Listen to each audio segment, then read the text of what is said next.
ছেলেদের কি, ছেলেরা জামা খুলে ওটাকে শোকাতে পারে, আমার কি হচ্ছে এইখান। ঢালিউড ইন্ডাস্ট্রির মধ্যে নতুন করে উত্তেজনা বেড়েছে। বহুল আলোচিত সিনেমা রকিস্টার ঘিরে একের পর এক বড় চমক সামনে আসছে।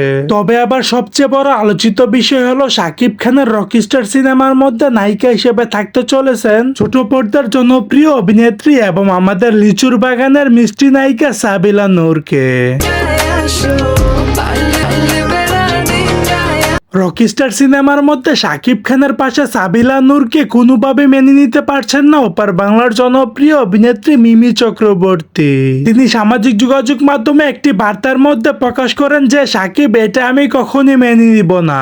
ভেবেছিলাম তোর এই রকিস্টার সিনেমার মধ্যে নায়িকা হিসেবে থাকবো, কিন্তু তুই আমাকে নিলি না। সাবিলা নূর তো ঠিক মতো কথাই বলতে পারে না, তাহলে সে কিভাবে তোর নায়িকা হয়? এখন আপনারাই বলুন, শাকিব খান এবং সাবিলা নূরকে একই স্ক্রিনে কেমন লাগে? অবশ্যই আপনাদের ব্যক্তিগত মতামতটি জানাতে ভুলবেন না ভিডিওর কমেন্ট বক্সে।